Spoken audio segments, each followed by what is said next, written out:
Hello बच्चों, आज हम लोग स्टार्ट करेंगे vector 2, second part of the vector. धीरे धीरे अब वेक्टर की तरफ, मेन वेक्टर की तरफ हम लोग इंटर कर रहे हैं। सो यहाँ हम लोग पढ़ेंगे, यहाँ स्टडी करेंगे addition and subtraction of vector. So mathematics of vector में पहला पार्ट स्टार्ट होता है एडिशन एंड सब्ट्रैक्शन।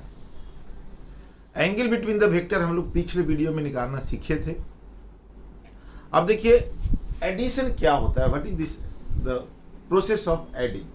मैंने आपको बोला था कि कोई वेक्टर क्वांटिटी है, अगर 5 न्यूटन और 2 न्यूटन है तो 5 + 2 जनरली क्या होता है 7।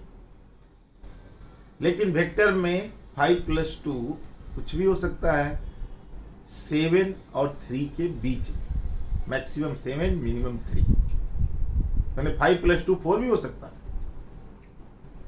This is possible in vector. So that's why it is different from the normal mathematics. Mathematics of a scalar quantity उससे अलग हो जाता है। And this difference is happening due to the direction. क्योंकि इसमें डायरेक्शन है, इसलिए एडिशन डिफर कर जाता है। अब देखिए बहुत इंपॉर्टेंट पॉइंट क्या है कि एडिशन को हम 2 मेथड से करते हैं। पहला method addition of vector graphical method and दूसरा है analytical method.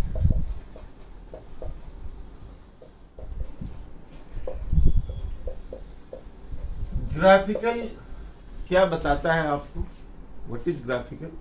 So let us see first of all graphical क्या है ये।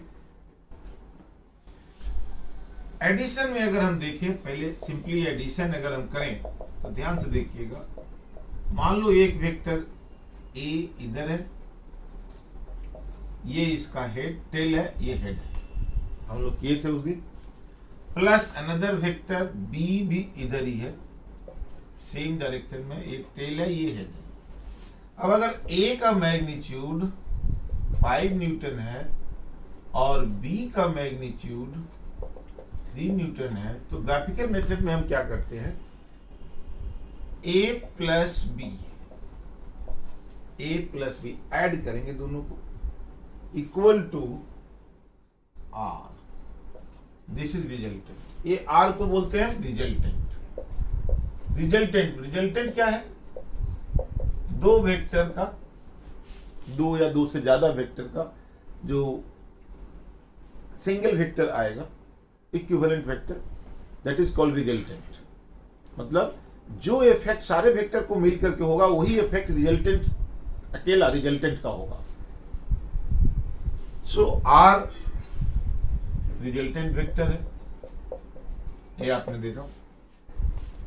अब a + b प्रोसेस क्या है, ऐड करना है, तो इसके हेड पर इसका टेल दूसरे वाले का, इसका मतलब b का, और ठीक उसी डायरेक्शन में ऐड करना है आपको, ऐसे सेम डायरेक्शन b। अब देखिए दिस इज a + b, ये a है, ये b है, दोनों सेम डायरेक्शन में है, a + b। अभी यहां से यहां तक के डिस्टेंस को नापिए या फोर्स को नापिए, तो ऑब्वियसली दिस विल बी 5 + 3 यानी 8 न्यूटन, एक ही डायरेक्शन में। अब जरा देखो, अब अगर मैं आपको दे दूं कि बच्चों ए ऐसे है, सेम 5 न्यूटन है या 5 मीटर है, but B something like this, B ऐसे परपेंडिकुलर है,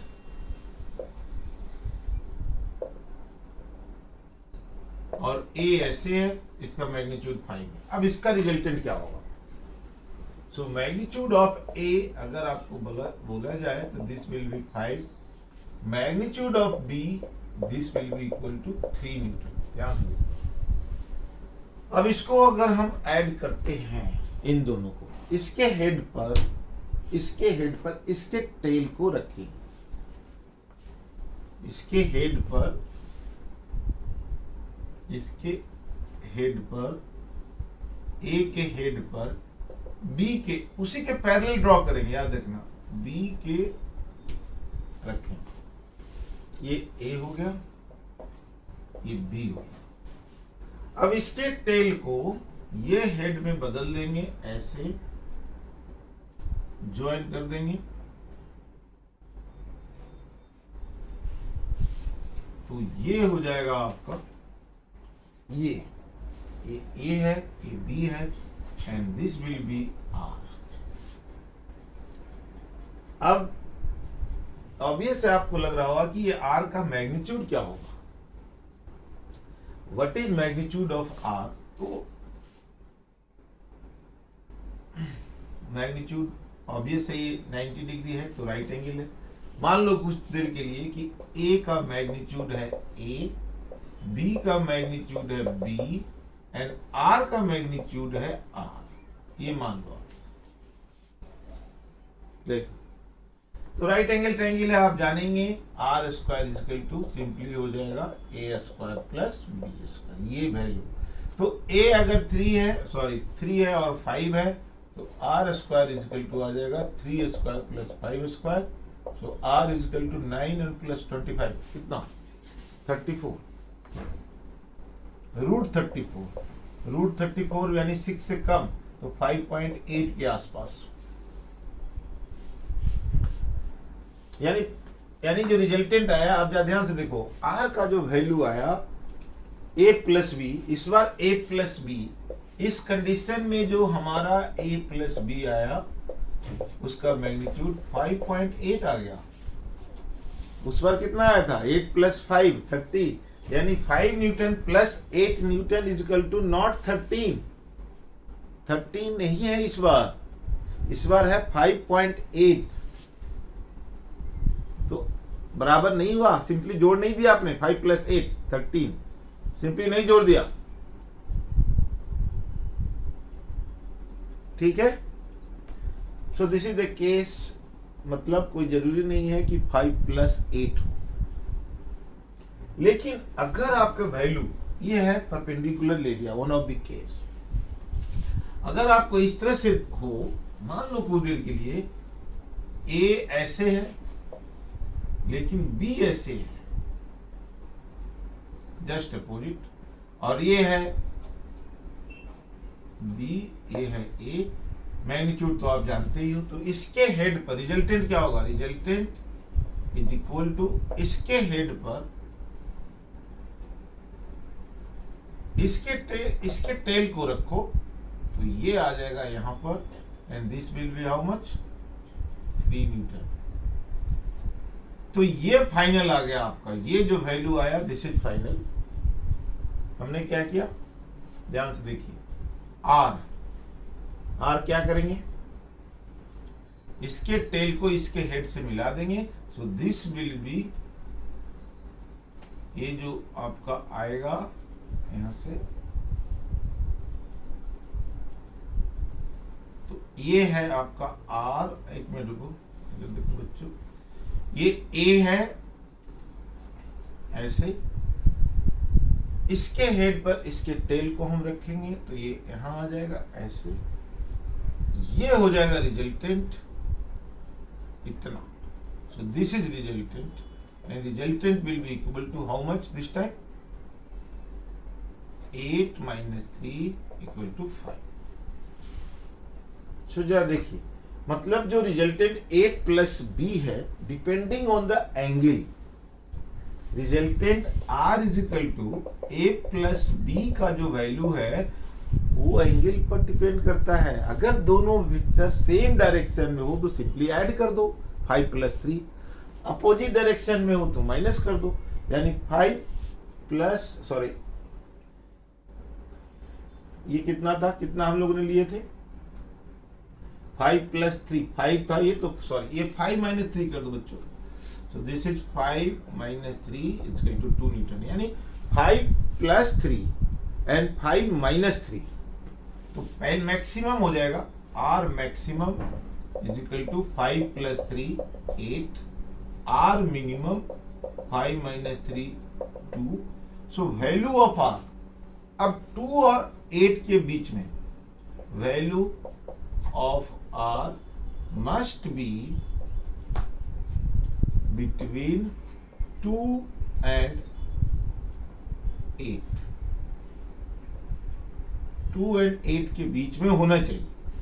अगर ऐसे केस में आपसे क्वेश्चन पूछा जाए what is the maximum, what is the value of R, अगर और answer is given 9.2, no.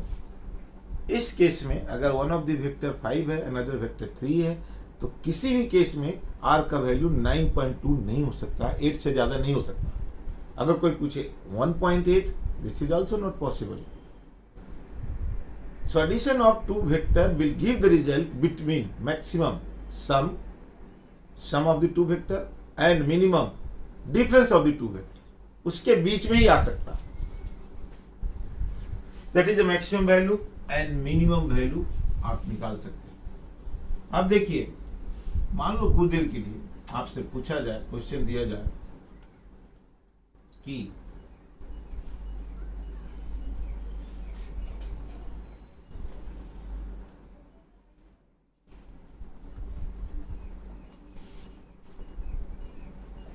a person moves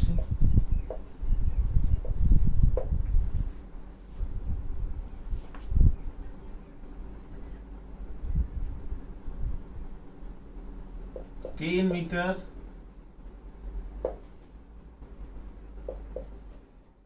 towards east and 8 meter ले लो, 8 meter towards east and 6 meter towards north।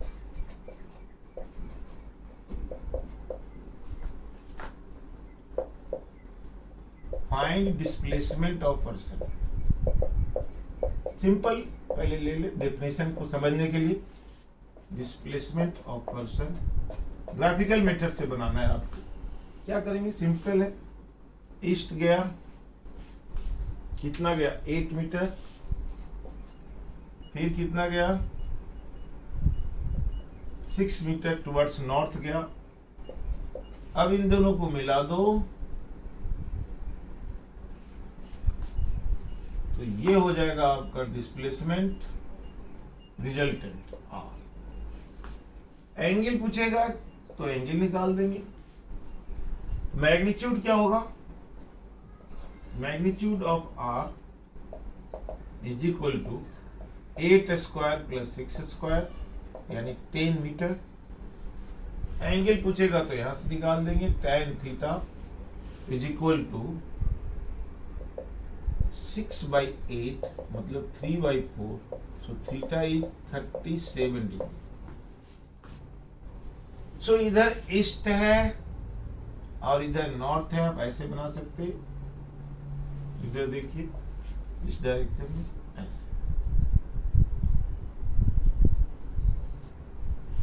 अब एक एंगल क्या है, ये नॉर्थ है इधर, इसको हम क्या बोलेंगे 37 degree north of east, of east. इसको हम क्या लिखेंगे 37 डिग्री नॉर्थ ऑफ ईस्ट। इसका मतलब क्या हुआ, what is the significance of this, north, north के तरफ जाना है, किसके ऑफ ईस्ट, ईस्ट से 30 डिग्री नॉर्थ की तरफ, ये आपको जाना है। ध्यान से देखिए 30 डिग्री इधर, इसको बोलते हैं। इस तरह से वेक्टर को रिप्रेजेंट करने का तरीका है। अगर हम लिखें north east only, north east, north east, मान लो मैंने दिया somebody moved 5 meter north east, तो ये बाय डिफॉल्ट होता है नॉर्थ ईस्ट के बीच में। 5 मीटर गया, angle is 45 degree, this is 5 metre.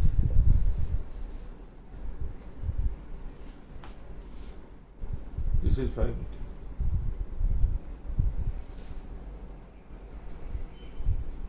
(45 degree north east. तो इस तरह से angle south of west, west of south, कुछ भी हो सकता है, आप डिजाइन कर सकते हैं। नॉर्थ ऑफ ईस्ट मान लो दे दिया south of east, south, south इधर है तो इधर से साउथ ऑफ ईस्ट, ईस्ट से साउथ की तरफ थीटा, तो इसको बोलेंगे theta south of east, south की तरफ ईस्ट से, साउथ के तरफ ईस्ट से। ये एंगल रिप्रेजेंट करने का वन ऑफ द वे है। अब एडिशन ऑफ वेक्टर में आप बहुत देखेंगे अलग अलग टाइप का, जिसको हम लोग बोलते हैं लॉ ऑफ पॉलीगन। जैसे देखिए, मान लो कुछ देर के लिए कि एक फोर्स ऐसे जा रहा है 3 न्यूटन, दूसरा इसके टेल को ऐसा कोई फोर्स है, ये 4 न्यूटन है, फिर तीसरा फिर ऐसा है 3 न्यूटन, फिर चौथा है, या मीटर ही ले लो, चलो न्यूटन नहीं है तो मीटर ले लो, ऐसा कोई गया 4 मीटर, फिर 3 मीटर, 4 मीटर, 4 मीटर, 3 मीटर, फिर 3 मीटर। व्हाट इज, ये इनिशियल पॉइंट है, ये फाइनल पॉइंट है। अब ये सबको मिला दो, यही हो जाएगा डिस्प्लेसमेंट और रिजल्टेंट, ये सब वेक्टर का, इसका इसका इसका इसका। तो इसको हम लोग बोलते हैं मल्टीपल एडिशन और लॉ ऑफ पॉलीगन, मतलब सारे का सम, इनिशियल और फाइनल। तो इसमें आप देखिए क्या होगा, इसमें बच्चों देखिए, ये 3 और 4 है तो ये 5 मीटर हो गया, और ये 4 और 3 है तो ये 5 मीटर हो गया, यानी रिजल्टेंट इज इक्वल टू उसका मैग्नीट्यूड 5 + 5 10 मीटर हो गया, 10 मीटर हो गया। ध्यान से देखो, दिस इज 10 मीटर, इनिशियल और ये फाइनल, टेल और हेड, फाइनल हेड को, इनिशियल टेल को फाइनल हेड को मिला दिया, and that will give you the resultant, resultant of the vector, उसका मैग्नीट्यूड आपको निकल गया। आप एंगल निकाल सकते हैं इसी तरह से, करस्पॉन्डिंग एंगल ये आप निकाल सकते हैं, ये आप निकाल सकते हैं, tan थीटा 3/4, 3/4, दोनों एंगल सेम ही होगा, नहीं ये हो जाएगा 4/3, ये 3/4, तो 4/3 का मतलब है ये हो जाएगा 53 और ये हो जाएगा 37, ऐसे। तो इस तरह से आप इस ग्राफिकल मेथड से निकाल सकते हैं। और अगर हम देखें ग्राफिकल में, जैसे ज्यादा मान लो बहुत सारे वेक्टर दे दिया आपको, एक वेक्टर ये दे दिया, एक वेक्टर ये दे दिया, एक्स एक्सिस वाई एक्सिस, या देखिए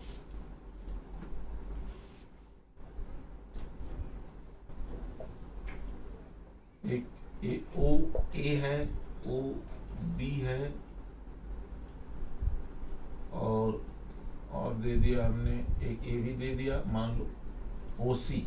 अब आपको निकालना है, बहुत सारे वेक्टर हो गया, ओ ऐसा करो, इसको ए करो, इसको बी करो, इसको सी करो, आपको निकालना है, रिजल्टेंट हो जाएगा, resultant R will be equal to O A plus O B plus O C, ये हो जाएगा रिजल्टेंट। ध्यान से देखो, अब लॉ ऑफ पॉलीगन में इसको बदलते हैं। अगर हम क्या करेंगे, पहले वेक्टर ओ ए को ड्रॉ करते हैं, ओ ए, इसके पैरेलल ड्रॉ कर दिया मैंने, ए पर इसके हेड पर इसको टेल स्टार्ट करेंगे, किधर, इसके पैरेलल हमने ड्रॉ कर दिया बी। अब देखो बी आ गया, बी के हेड पर सी के ओसी के टेल को इसके पैरेलल किधर है, ऐसे सी आ, ये आपका हेड हो गया, और इनिशियल ये, यानी इनिशियल पॉइंट ये, फाइनल पॉइंट दिस। सो ये जो आर आएगा, this R will be something like, ये जो आर रहेगा कुछ इस तरह से आएगा, इस तरह। ये आर है, मतलब रिजल्टेंट है, दिस इज रिजल्टेंट। इन तीनों का जो आर है, आर रिजल्टेंट है, तो रिजल्टेंट है तो वेक्टर क्वांटिटी में आपको डायरेक्शन चाहिए और मैग्नीट्यूड भी चाहिए। तो किधर जाएगा आर? इधर जाएगा R. R is equal to O A plus A B plus B C according to this diagram I drawn like this.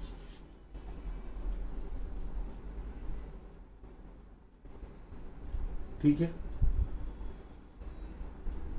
क्या देखो, तो ये आपने आर का वैल्यू अब निकाल लो। अब इसको यहां से हम ज्वाइन करेंगे तो ऐसे भी हो सकता है, ये मान लो यहां से ज्वाइन कर दिया तो ये R1 है, सो R1 इज इक्वल टू हो सकता है कितना, OA प्लस AB, और फिर R1 plus BC, R is equal to R1 plus BC। आप इस फॉर्मेट में ब्रेक कर सकते हैं। अब मैग्नीट्यूड निकाल सकते हैं हम ग्राफिकली ड्रॉ करके। अब ग्राफिकल मेथड्स में अगर हम चाहें कि सब्ट्रैक्ट करना चाह रहे हैं, कैसे करेंगे? जैसे देखो, इसको तो ऐसे दिखा दिया हमने, मान लो A प्लस B है, ये तो एडिशन हो गया, R is equal to A plus B. R1 is equal to, अगर सब्ट्रैक्शन करना है तो A माइनस बी आपको सब्ट्रैक्ट करना है, R1 हो गया, क्या करना है आपको, R1 is equal to A plus कर दो, इसको भी एडिशन पर ले आओ, और उसके बाद नेगेटिव वेक्टर, बात एक ही हो गई, दोनों सेम हो गया। After that this is a negative vector, you can write like this, A plus minus B, आप लिख सकते हैं इस तरह से। अब देखिए, मान लो दो वेक्टर, कोई वेक्टर A इधर है, A है, और B इधर है,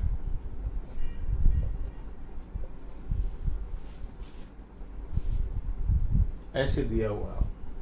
अब इसका रिजल्टेंट किधर जाएगा? मान लो कुछ देर के लिए A, इन दोनों वेक्टर का रिजल्टेंट इधर जाएगा, that is equal to how much, R is equal to A plus B, इधर जाएगा। देखिए, और ऑब्वियसली एंगल 90 डिग्री है तो R स्क्वायर का वैल्यू हो जाएगा A square plus B square. So R is equal to हो जाएगा under root A square plus B square. लेकिन अगर इसी में हम बोले, इसी केस में कि A माइनस बी का वैल्यू निकालो, A माइनस बी का, तो अब क्या करेंगे? अब जा देखिए, A माइनस बी निकालना है तो हमको लिखना है पहले A प्लस माइनस बी। सो ये A है, A को छोड़ देंगे, कुछ भी नहीं टच करेंगे, A अकॉर्डिंग टू दिस। ये है माइनस बी, माइनस बी मतलब ऐसे ही, अब जा देखना, माइनस बी मतलब ऐसे, बी पॉजिटिव ऊपर तो नेगेटिव नीचे, नेगेटिव नीचे, पॉजिटिव ऊपर नेगेटिव नीचे। अब ये हो जाएगा आपका R and this will be A minus B. इसका वैल्यू अगर मान लो ये R1 है तो R1 is equal to magnitude, फिर आएगा आपका A square plus B square. So R1 is equal to under root A square plus B square. इसका मतलब कि दो बहुत इंपॉर्टेंट पॉइंट आ रहा है, क्या ध्यान से देखो, इसका मैग्नीट्यूड भी और इसका मैग्नीट्यूड भी R is equal to R1। मतलब एक सर्टेन एंगल पर, वो एंगल क्या है, 90 degree, addition of the vector will be equal to subtraction of the vector 90 degree. So लिख दीजिए, if theta is equal to 90 degree, मतलब दो वेक्टर के बीच का एंगल 90 डिग्री है, तो आपको लिखना पड़ेगा, आप लिख सकते हैं vector A plus B is equal to vector A minus B. ये नोट कीजिए, this you can write if theta is equal to 90 degree, तो आप ऐसा कर सकते हैं, दिस यू कैन डू। अब सिंपल वे में आप लिखते हैं, अगर ग्राफिकल वे मेथड से आप इस तरह से वेक्टर को अरेंज करना आपने जान गए, you can arrange vector by this method very easy. So now जैसे इसको हम लोग बोल देते हैं law of polygon, polygon law या ट्रायंगल लॉ। क्या है? Law of triangle.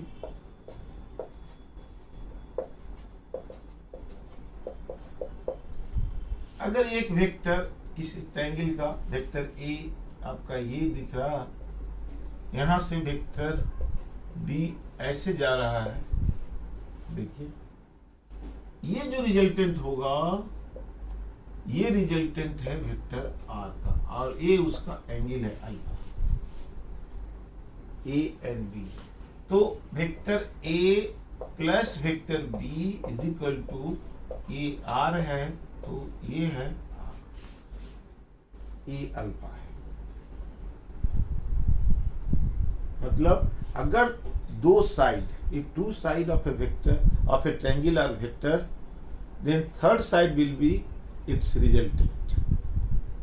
Third side will be its resultant. आ रहा देखो a b is equal to r, तो आप लिख सकते हैं if two sides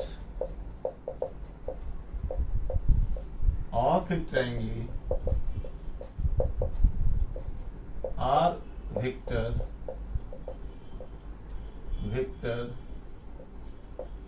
then sum of the two sides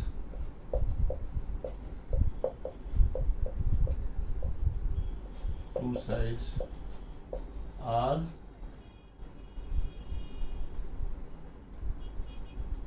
equal to, or you can write then,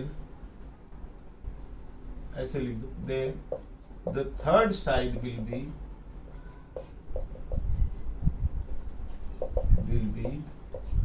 its resultant. Third side जो होगा इसका रिजल्टेंट होगा। ध्यान से देखिए किसी भी वेक्टर। उसी तरह से लॉ ऑफ पैरेललोग्राम होता है। लॉ ऑफ पैरेललोग्राम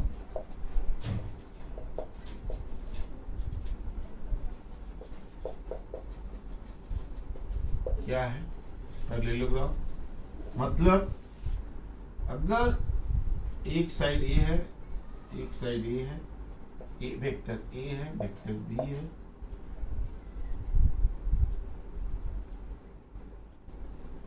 इसके कर दो, तो ये जो डायगोनल होगा वो होगा resultant.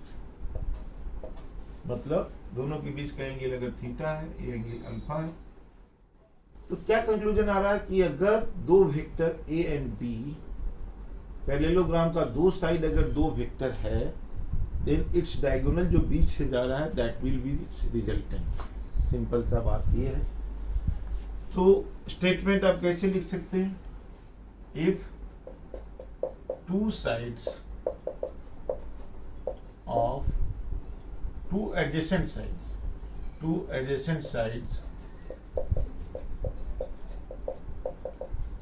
Sides of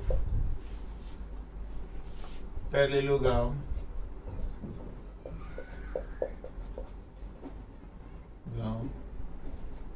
are two vectors, then its resultant will be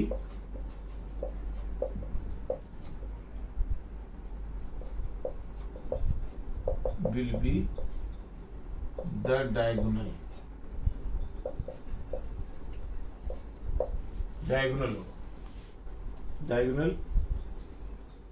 passing through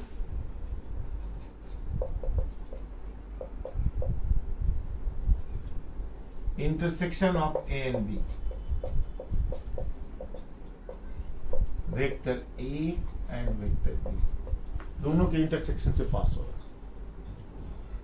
simple है, ये सब आप जानते हैं। उसी को अब अलग अलग केस में लॉ ऑफ पॉलीगॉन आप कर सकते हैं। पॉलीगॉन वो क्या हो गया? एक ए ऐसे ओ ए बी सी डी, तो ये रिजल्टेंट हो जाएगा ये।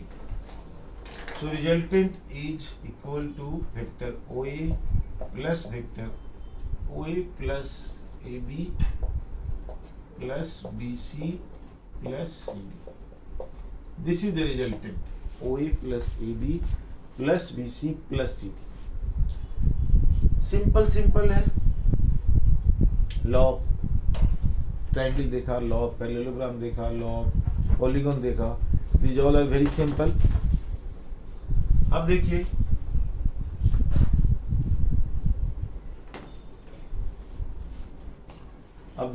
ये तो वेक्टर कम्यूटेटिव लॉ को फॉलो करता है कि क्या. देखो वेक्टर फॉलोज लॉज ऑफ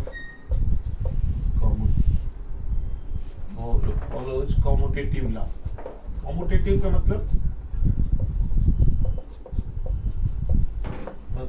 पहला तो सिंपल है, a plus B equal to B plus ए.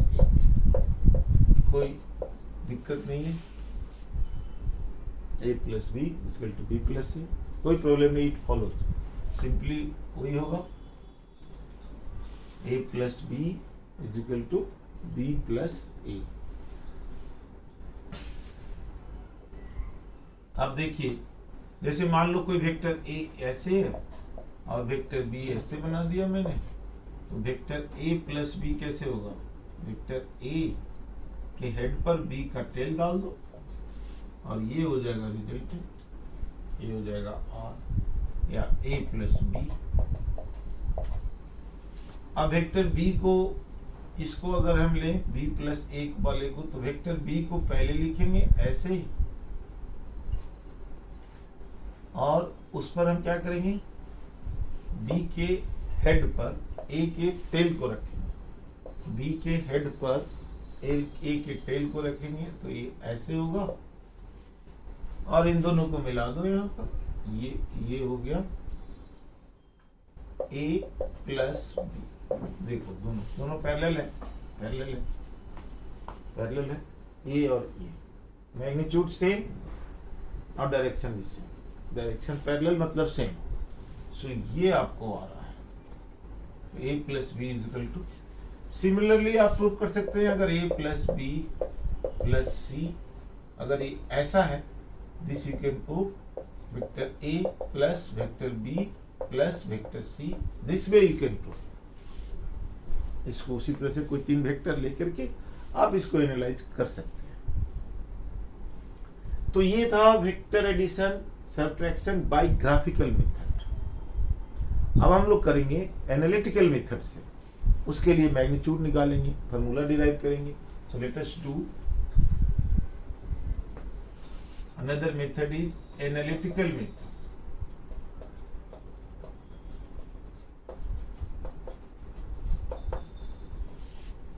ध्यान से देखना क्या है एनालिटिकल मेथड. मान लो कुछ देर के लिए 2 वेक्टर है, एक वेक्टर a ऐसा एंड वेक्टर b ऐसा. You have to find vector a plus b. ये निकालना है. वेक्टर a ऐसा, वेक्टर b ऐसा. आपको a प्लस b निकालना. क्या करेंगे हम, देखिए वेक्टर a ऐसे.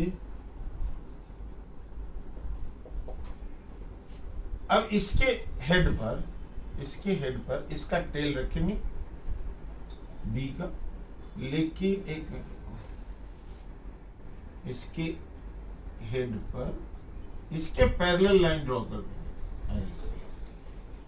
इसके हेड पर इसका टेल रखेंगे बट ड्रॉ लाइन पैरेलल. अब इन दोनों को मिला दो. ये r हो गया, ये वेक्टर a हो गया, वेक्टर b हो गया, a एंगल थीटा. इन दोनों के बीच का नहीं, ये एंगल को आप अल्फा मानो. अब बताओ वेक्टर a और b के बीच का एंगल क्या होगा. What is angle between vector a and b? बोलना. व्हाट इज एंगल बिटवीन ये देखो ये एंगल नहीं हुआ, क्या बताए थे, इस पॉइंट से दोनों वेक्टर को आगे निकलना है, तो ये एंगल हो गया थीटा। आगे बढ़ा दो वेक्टर को, तो आगे बढ़ा दिया। अब यहां से दोनों वेक्टर निकल रहे हैं, कौन कौन, एक ए भी और एक ए भी। सो ये एंगल थीटा हो गया, ये एंगल थीटा हो गया। Theta, what is this theta, angle between two vector.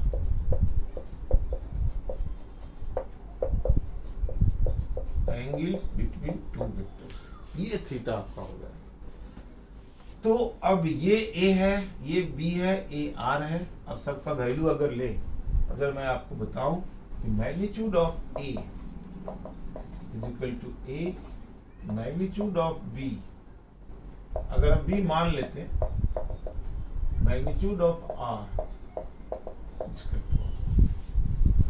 तो इसको अगर हम बनाए तो यहां से इसको एक्सटेंड कर दिए, तो यहां से एक परपेंडिकुलर ड्रॉ कर देंगे, ये एंगल 90 डिग्री होगा। मान लो उधर के this is point 1, this is point P, this is Q and this is R। तो इस तरह से ये ट्रायंगल आ गया। अब मैग्नीट्यूड चाहिए हमको R, ये राइट एंगल ट्रायंगल आप ले लो, ट्रायंगल कौन सा, OQR, क्या हो जाएगा, OR square is equal to OQ square plus QR square. OQ कितना है, OP plus PQ, OR square is equal to OP plus PQ का whole square plus QR square.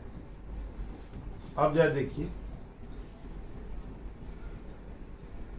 PQ कितना होगा, ये देख लो PQ निकालने के लिए हम ये वाला ट्रायंगल लेंगे, ट्रायंगल PQR, ये लेंगे छोटा सा ट्रायंगल PQR। इसमें cos theta is equal to ये वाला length PQ base upon hypotenuse. Hypotenuse कितना है, ये है इसका, that is equal to B। So B, इसका मैग्नीट्यूड B आप लिख चुके हैं। So PQ is equal to आ जाएगा B cos थीटा। सो आप सिंपली सॉल्व कर सकते हैं। OR square is equal to OP कितना है, A के बराबर, A वाला A के बराबर है इसका magnitude, this is equal to A, ये B cos theta.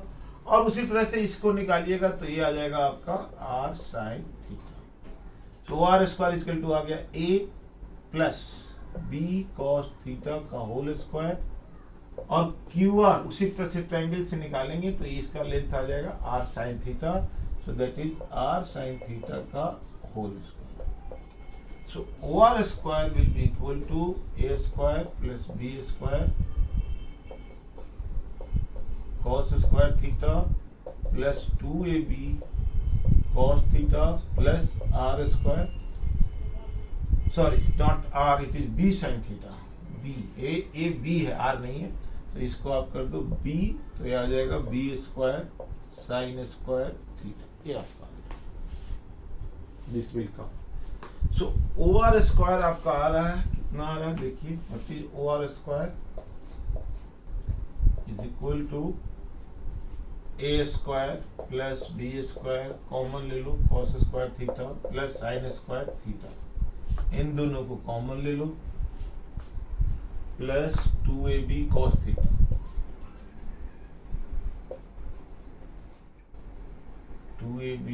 cos theta. So ये आपका OR का मतलब क्या है, OR को आप क्या लिए हैं, R लिए हैं, तो इसको आप ट्रांसफर कर दीजिए, R स्क्वायर इक्वल टू, इसका वैल्यू 1 होता है, A square plus B square plus 2AB cos theta. ये आ गया बहुत important magnitude of R। This is magnitude of R। ये रिलेशन आ गया आपका magnitude of R। This is relation of magnitude of R। इस तरह से इसका हम मैग्नीट्यूड, हम ट्रायंगल ले लेंगे, theta is the angle between the two vector.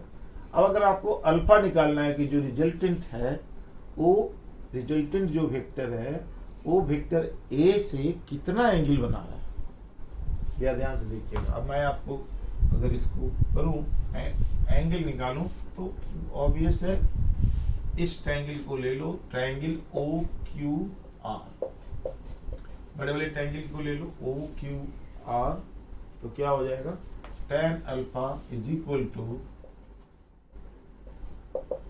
B sine theta, ये perpendicular upon A plus B, B sine theta upon A plus B cos theta, ये आ जाएगा। This is equal to tan alpha perpendicular upon base A, B sine theta है, ये है B cos theta और ये है ए, तो this plus this, this plus this, ये पूरा साइड हो गया बेस, और ये परपेंडिकुलर बी साइन थीटा। तो याद रखना कि थीटा के जो बगल वाला होगा, थीटा किसी ट्रायंगल में थीटा के जो बगल वाला साइड है वो कॉस वाला रहेगा, और दूर वाला जो साइड रहेगा वो साइन का रहेगा। इसको अच्छी तरह से याद रखना। तो ये ए हो गया, ये बी कॉस थीटा हो गया, तो ये एंगल आ गया आपका tan alpha is equal to B sine theta plus A plus B cos theta. ये रिलेशन आपके सामने आ रहा है, दो एंगल। अब मान लो एक सिंपल सा अगर हम एग्जांपल लें, मान लो कुछ देर के लिए कि कोई वेक्टर ऐसे 4 न्यूटन, फोर्स यहाँ पर है 3 न्यूटन, एंगल है 60 डिग्री, ऐसा है। तो इसका रिजल्टेंट कैसे जाएगा, ऐसे जाएगा, तो और ये अल्फा ऐसे आएगा, याद रखिए।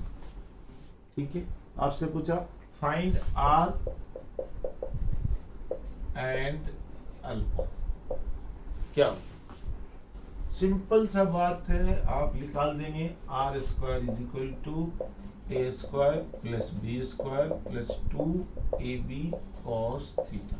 ये फॉर्मूला यूज करेंगे आप, क्योंकि ये दोनों के रिजल्टेंट है, बीच में जा रहा है, एंगल 60 डिग्री है। So R square is equal to आ जाएगा 4 square plus 3 square plus 2 into 4 into 3 into cos 60। So R square is equal to 4 square plus, ये हो जाएगा 16 प्लस 9, ये हो जाएगा 2 इंटू 12 इंटू 1/2, 2 कट गया, तो 25 plus 12 R square. So R square is equal to 37, so R is equal to under root 37, approximately अगर देखें तो 36 होता है, 6 ले अप्रोक्सीमेट। तो ये रिजल्टेंट एंगल निकालना है, याद रखना। एंगल में जो ये फॉर्मूला हम यूज करते हैं, tan alpha is equal to B sine theta upon A plus B cos theta, याद रखना। ये बी जो होगा ये वाला होगा, तो एंगल ये अल्फा ये होगा, याद रखना। बी मतलब जो जिससे ये अल्फा, जिस साइड से अल्फा ये लगा हुआ है angle, that will be taken as A, और उसके दूसरा वाला बी, इस फॉर्मूला के लिए। अगर मान लो अल्फा ये रहता, अभी के केस में क्या है, अभी के केस में ए है 4 क्योंकि इसके बगल में, और बी हो गया 3। लेकिन अगर अल्फा ऐसे रहता, ऐसे ऐसे 3 4, कुछ एंगल ए होता, तो ऐसे केस में अल्फा हो जाता, ए हो जाता कितना 3, और बी कितना हो जाता 4। नोटिस करो, ये एंगल अगर रहता दिया हुआ, फॉर्मूला सेम रहेगा, लेकिन अगर ये एंगल है तो बगल वाला ए, दूर वाला बी, तो ये ए हो जाता और ये बी 4 हो जाता। जबकि यहाँ पर अल्फा यहाँ है, यहाँ निकालना है, ये वाला एंगल निकालना आप, this angle you have to find out. तो ए एंगल जब आएगा तो ए कौन हो जाएगा, ए हो जाएगा ये, और बी हो जाएगा ये। तो tan अल्फा, अब आप रखते जाइए वैल्यू, बी आपका हो गया 3, थीटा आपको 60 डिग्री है, sign 60 upon A plus B, यानी 4 प्लस 3 कॉस 60। अब ये 3 इंटू √3/2 आएगा upon 4 plus 3/2, so 3√3/2 upon 11/2, 2 cut गया, so finally tan alpha is equal to 3√3/11. अब अल्फा नहीं निकल रहा वैल्यू, तब लिख देंगे tan इनवर्स 3√3/11. इस तरह से हम अल्फा का वैल्यू निकालते हैं किसी भी angle. You can find the value of alpha by using this formula. अब इसमें अलग अलग केसेज होता है. एक बहुत इंपॉर्टेंट पॉइंट आप देखिए, जो रिजल्टेंट में ये थीटा का बहुत इंपॉर्टेंट रोल है. अगर ये थीटा चेंज होता है तो रिजल्टेंट ही बदल देता है.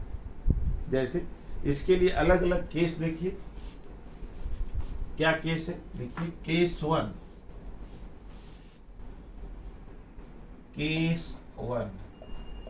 पहला case 1, theta is equal to 0.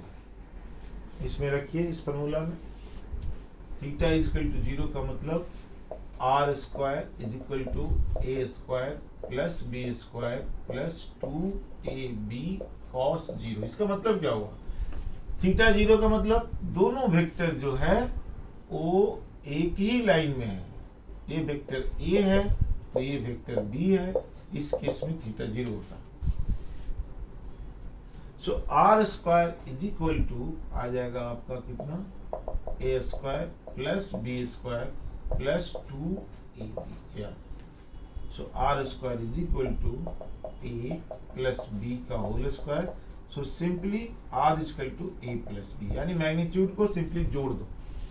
अगर ऐसा केस होता है दोनों एक ही लाइन में है तो so you can add simply the magnitude. अब अगर थीटा को हम केस 2 कर दे, 90 डिग्री कर दे, तब क्या होगा लिखिए. What will happen. केस 2 लिखिए.